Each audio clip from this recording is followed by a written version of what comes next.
bismillahi rahmaani rahiim maanta waxaan booqasho ku nimid aniga iyo xubno ka tirsan United Nations gaar ahaan hay'adda WFP iyo UNHCR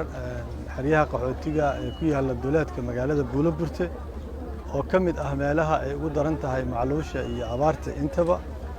runtii waxaan aragnay xaalad aad iyo aad situation-keeda u liito saa la socotaan Buulaburte waa magaalo 9 sano ama qabataysan oo xarakada shabaab ay hareereeyeen oo ay naf u diideen aad u mahadsan walaalaheen ka socda ciidanka Hiil walaal Jabuuti oo amaanka magaalada sugaya runtii waa dhibaato aad u weyn shacabka Soomaaliyeed meel kasta ay joogaan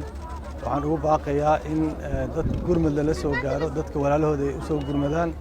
waxaan aragnay waa xaalad aad u daran dad waayeelo ah caruur ah oo meel ay ku hodaan xataa aan haysanin oo dhibaato ay haysato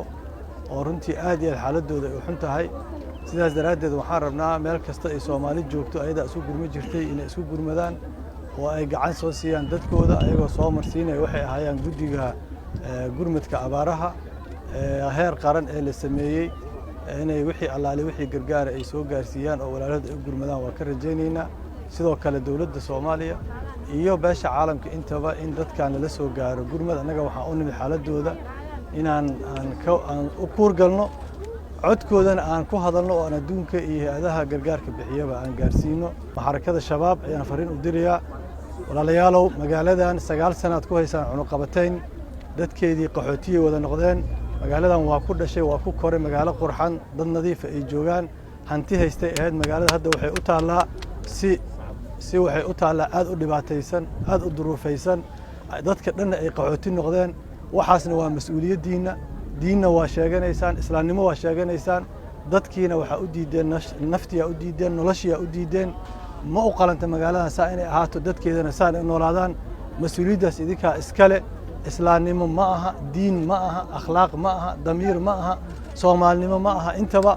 wax isku fal ayaa leenahay dadka ka qaada cunuqabataynta ka qaada xaasidnimada Soomaalidana qaasatan dadka siyaasiyiinta ah ee ku mashquulsan siyaasadda iyo manaasibta iyo kuraasta ayagana waxaan ugu baaqaynaa inay dadkooda soo fiiriyaan oo ay gurmadaan oo ay walaalahood kaalmeeyaan duruuftan inuu qof Soomaali maanta ku noolaado sax maaha oo buushkaas islaan 80 jira iyo ilmo masaakiin inay ku noolaadaan annagana guriyo waaweyn iyo nolol raaxo leh aan ku noolaano sax maaha oo aan ka fikirno kaliya